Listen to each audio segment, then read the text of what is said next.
اللهم صل وسلم وبارك على سيدنا محمد وعلى آله وصحبه أجمعين. تحداكي بعد الفيديو ده هيجيكي حالة من النشاط انك تقومي على طول بإذن الله تعملي العيش الرخفان او العيش الشمسي. هنعمله بدون مجارس وبدون خميرة وبدقيق أبيض، وحاجة خطيرة ملبن العيش طالع اللهم بارك ملبن.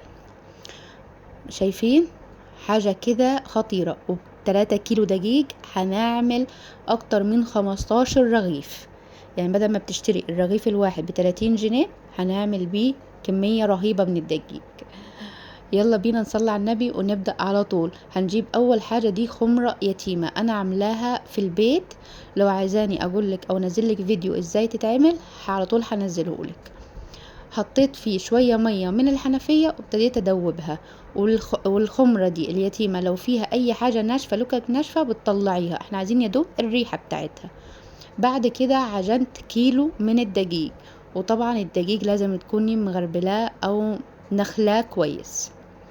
بعد كده ببدأ احط المية سرسوب سرسوب او قطارة قطارة، وببدأ ان انا اعجن بالراحة. انا هنا عايزة يدوب الم الدقيق، الم العجينة، يعني الدقيق اول ما يختفي ويبدأ عجينة خلاص كده انا مش هعجن فيها اكتر من كده.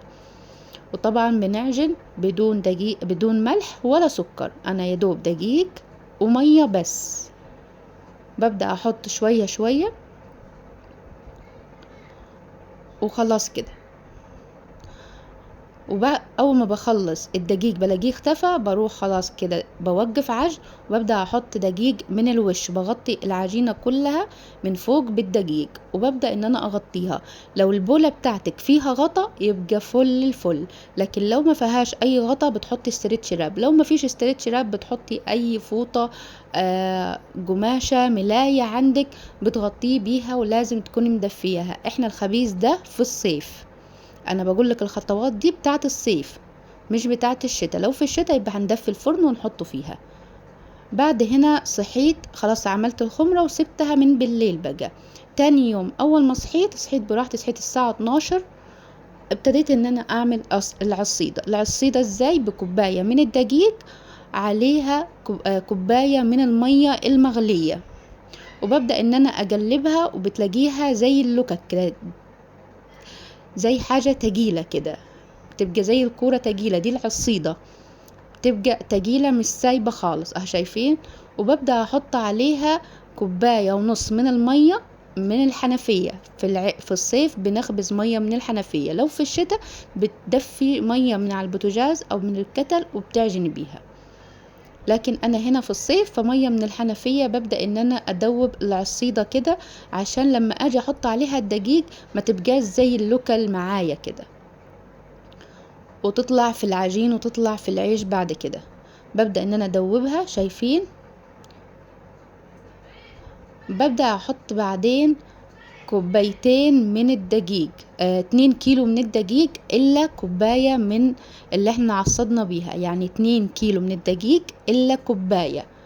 ببدأ احط بعدين باكت من الخميرة ومعلقة من السكر ومعلقة من الملح عشان العيش يكون حلو كده حايق وحلو. وببدأ اعجن كده بالطريقة دي. انا حطيت الدقيق على العصيدة بس ما حطيتش لسه الخمرة اللي انا خمرتها. ببدأ هنا احط بالقطارة بس كده، ببدأ ان انا اعجن فيها كويس. وخلي بالك العيش بتاع الخبيز بيبقى محتاج صحة، يعني طولي بالك شوية عشان انتي هنا بتخبزي كمية. عايزة تخبزي كيلو تجربي في كيلو يبقى هتحطي كيلو على رشة ملح على رشة سكر وتعجني فيها، لكن مش هتعملي بس العصيدة على معلقتين مية، لكن مش هتعملي خمرة من بالليل. طبعا الطريقة الصحيحة هتقولي طب دي مش الطريقة الصحيحة، دي الطريقة الصيف، دي الطريقة اللي هي بتاعت الصيف اللي احنا بنعمل بيها. لكن لو عايزة عندك مثلا مكان بيبيع خميرة بيرة يبقى هتحطي بدل الخميرة الفورية هتحطي خميرة بيرة قد معلقة صغيرة من معلقة الشاي. لكن لو ما عندكيش، احنا بصراحة بيجي اغلبنا في المكان اللي عندنا ما بيجيش بيبيع خميرة بيرة، فبجينا بنستخدم خميرة فورية. هنا بعد ما عجنت وخلاص اختفى الدقيق، بيجي حطيت على طول الخمرة اللي انا ربيتها من بالليل، وانا ربيتها من الفجر، يعني يا دوب ربيتها وصليت الفجر ونمت. صحيت على الساعة 12 كده على طول عجنت، كانت خمرت معايا. ببدأ ان انا ادوب كده، حرام ان انا اسيبها لسه في باقي ريحة من الخمرة.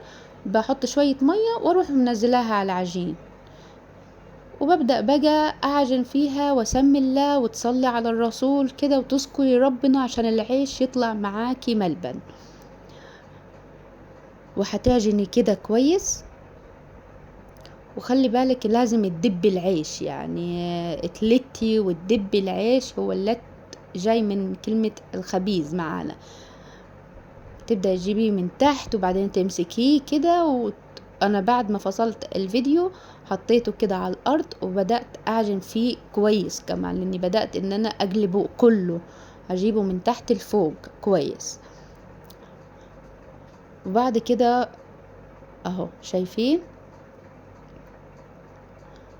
شايفين ازاي؟ اهو ده كده انا كده خلصت. شايفين ازاي طالع؟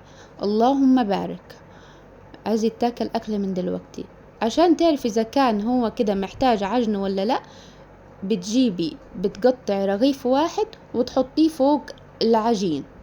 لو كده خلاص، لو اخد وضع العجين العيش يبقى كده فل.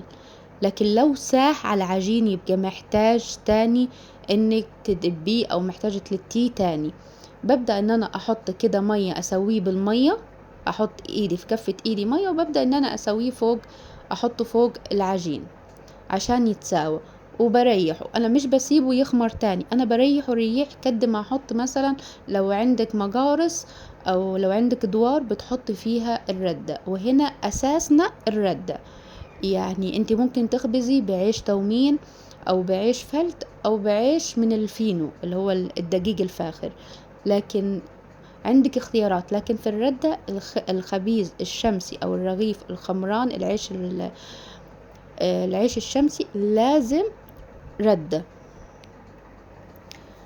وببدأ ان انا احط الردة، بوريك انك ممكن تحط الصينية في عدلها وممكن تقلبيها. وانا عندي كانت هنا الصينية اللي هي بتاعت الطرت، اللي هي اللي بتطلع وتدخل دي فيها، حطيتها. وهقولك برضو لو مش عندك لو ما عندكيش صواني كفاية هقولك تعملي بيه ايه. انا هنا كنت بقطع على الطباقة اللي هي الستانلس، على الطباقة الميلامين، على الاركوبال، على الطباقة دي كلها، عشان انا ما عنديش دوار او ما عنديش مجارس. احنا في بلدنا بنقول عليها دوار، حاجة مدورة كده بنقول عليها دوار اللي بنقطع عليها العيش. وببدأ اقطع رغيف رغيف، واول حاجة تحطي ايدك تكون ماسكة الرغيف، والايد التانية تكون مبلولة مية عشان تساوي الرغيف من تحت، ما يبقاش متشقق ويتفتح منك. ادي بالشكل ده، شايفين؟ وبقطع الرغيف التاني. وهنا بتحطيه على ايه؟ بحطه بعد ما بحطه بروح بوديه في اوضة يكون فيها مروحة، وبشغل المروحة وبسيبه يخمر براحته. هوريك ازاي، وهوريك ازاي تدب العيش، وازاي برضو لو عايزة تعمليه صولي او لو عايزة تعمليه بس كده. وهوريك لو عايزة تعمليه صولي او لو عايزة تعمليه جرون. احنا عندنا هنا في بلدنا بنعمله جرون. شايفين الطباقة بالطباقة عادي خالص، ولا تشغلي نفسك، ولا ما عندكيش دوار، ولا ما عندكيش دقيق تومين، عادي خالص. الخبزة الجاية ان شاء الله هعمله لكم بدقيق التومين، ودي هتكون اول مرة انا اعمله بدقيق التومين. انا دايما بخبز بالعيش بالدقيق الابيض، اللي هو الدقيق اللي هو السايب الفلت، او الدقيق اللي هو بتاع السوبر ماركت الدقيق الفاخر. وببل ميه. وبعد كده بعد قبل ما بحطه في الطبق بكون حاطه على الوش دقيق. وانتي وبتقطعي طبعا ايه عشان العيش يبقى فيه بركة ويبقى فيه حلو، بتصلي على النبي. وخلي بالك احنا عندنا هنا في بلدنا مش بنعمل 2 كيلو او 3 كيلو، احنا بنعمل كمية ما شاء الله، بنعمل 20 كيلو 25 كيلو. حتى بنحط هتلاقيهم بنحط بالطباجة مش بالكوبايات، يعني بنحط بالبركة. لما تيجي تعملي عايزة تعرفي ازاي تخمري، بتتلتي الكمية اللي انت هتعمل بيها. انا عملت 3 كيلو فحطيت كيلو واحد خمرت بيه من بالليل، وال2 كيلو اخدت منها كوباية عملت بيها العصيدة، والباقي ال2 كيلو رحت شلتهم عشان اعجن بيهم. لكن هتعملي 4 كيلو 5 كيلو هتلتيهم، يعني لو 4 كيلو يبقى هتعملي كد كوباية ونص تعمليها تخمريها من بالليل. هتعملي 5 كيلو يبقى هتعملي مثلا 2 كيلو الا ربع. زي كده بتلتي الدقيق او بتلتي الكمية اللي انت بتعملي بيها. هنا بعد ما خلصت قطعت قطيع العيش، بجيب يدوب شوية من المية وببدأ احط فيها دقيق، وفي نفس الوقت بطلع كل ده. شايفين احنا بنسميها ان انت بتنحتي البولة او العجانية. احنا طبعا بنعمل بعجانية، لكن انا عملت في بولة عشان انا ما عنديش عجانية. فبحط دقيق وببدأ ان انا كل ما الاقيها محتاجة دقيق بحط تاني دقيق عشان تبقى كورة، ودي تبقى الخمرة اللي انا بعجن بيها العجينة التانية. اهيني حطيتها لكم في الفيديو، لكن لو عايزين الخمرة اليتيمة هعملها لكم لوحدها. لكن دي خمرة احلى من الخمرة اليتيمة، دي بتعجني بيها للمرة التانية بتكون جاهزة معاكي. بحطها في الفريزر، ووقت ما اكون عايزة ان انا اطلع هخبز بروح مطلعاها مثلا من العصر، عشان انا هخمر على بعد العشاء او على الساعة 10 11 ببدأ ان انا اخمر عشان تكون على طول بيجي ساحت شوية. وهنا حطيته كده كل الكمية دي حطيتها في الأوضة اللهم بارك. ببدأ احط في كفة ايدي الدقيق، وببدأ ان انا ادب العجين او اساوي العجين. احنا هنا في بلدنا بنقول بندب العجين، وطبعا ما تدبهوش جامد، يا دوب كده بالراحة دبتين على الرغيف وخلاص. ولو لقيتي ايدك بتلزق في الدقيق حطي، لو ايدك بتلزق في العيش معلش تحطي دقيق مش مية. خلاص هنا وقفنا مرحلة المية، ايدك بيكون كلها دقيق. وخلي بالك الدقيق ما يكونش ماسك جامد في ايدك عشان ما يطبعش على الوش بتاع الدقيق، وتلاقي الرغيف بعدين مبيض بعد ما بيطلع من الفرن. هنا انا ما عنديش حاجة، ما عنديش كان طباقة اقلب فيها، فاستخدمت بتاعت البيتيفور والناعم الشيالة.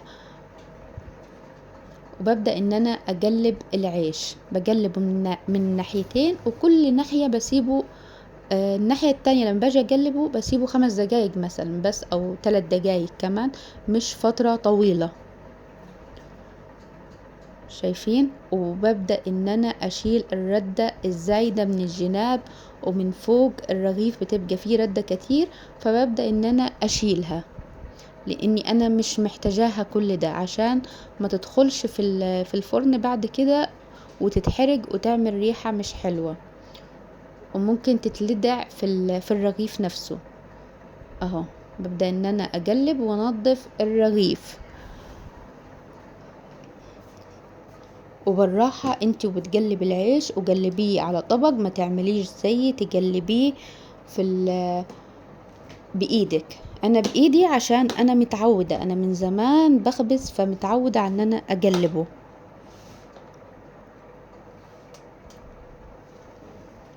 وتنضفيه كده بالراحة، وتبدأ ان انت تقلبي على مرتين عشان تتأكدي ان مفيش دقيق، مفيش ردة فوق العجين او حوالين العجين.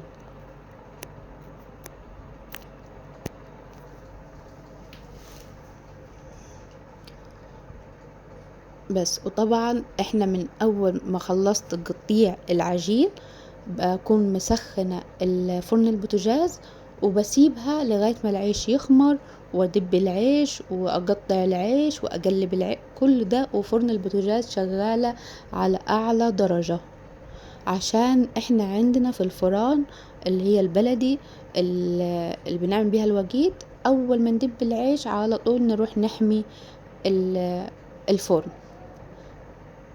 ببدأ هنا اقطع على طول، اعمل القطيع بتاع العيش، بعمله هنا قرون، 3 قرون. عايزة تعمليه صولي يا دوب تعملي له فتحة من الجناب تمام، عايزة تعمليه قرون من هنا تمام، شوفي اللي يريحك واللي انتي بتحبيه. انا ببدأ ان انا اعمله 3 قرون، وبعد كده بروح يا دوب دايسة عليه بالراحة عشان تتفتح القرون معايا.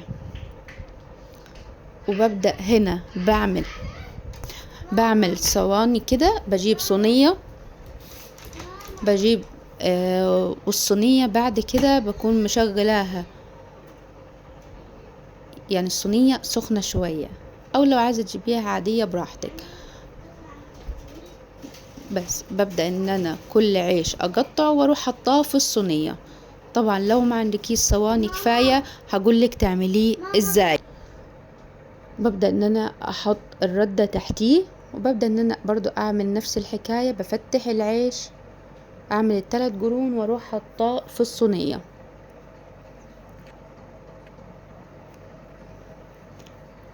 وببدأ ان انا اديله دوسة واروح احطه في الصينية ادي، واروح على طول مدخلاه في الفرن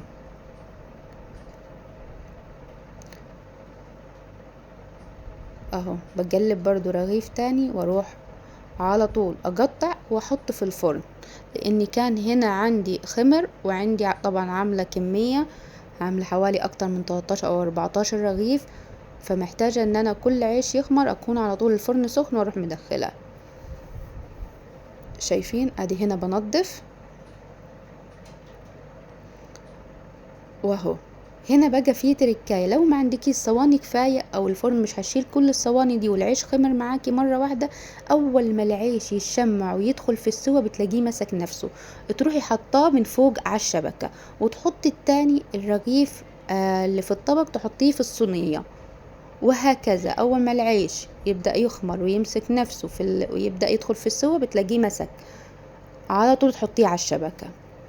وادي هنا العيش اخد بالظبط 25 دقيقة وطلعته، اللهم بارك، حاجة كده ملبن ملبن بالمعنى الحرفي. وخلي بالك اول ما العيش يطلع من الفرن لازم يتغطى، يعني بتحطيه في صينية وتغطيه بملاية او تغطيه بفوطة كبيرة معاكي، بتغطيه وبتسيبيه في مكان ما فيهوش مروحة عشان يطرى معاكي، هتلاقيه عامل زي الاسفنجة. شايفين دي اسمها اللبة بتاعت العجين تحت الدقيق، خطيرة. العيش بقى تاكليه مع ملوخية، مع سبانخ، مع بامية، مع مش، مع ملوحة، مع اي حاجة، بيبقى اللهم بارك خطير وفظيع. بدل ما انت بتشتريه دلوقتي الرغيف الواحد بره بيتباع ب35 و40 جنيه، وفي ناس بتبيعه ب50 جنيه، هاتي بدل ال150 بتاعت انك تشتري 3 ترغفة، هاتي 3 كيلو دقيق واعملي 15 رغيف. عايزة تصغريهم، عايزة تكبريهم، براحتك خالص.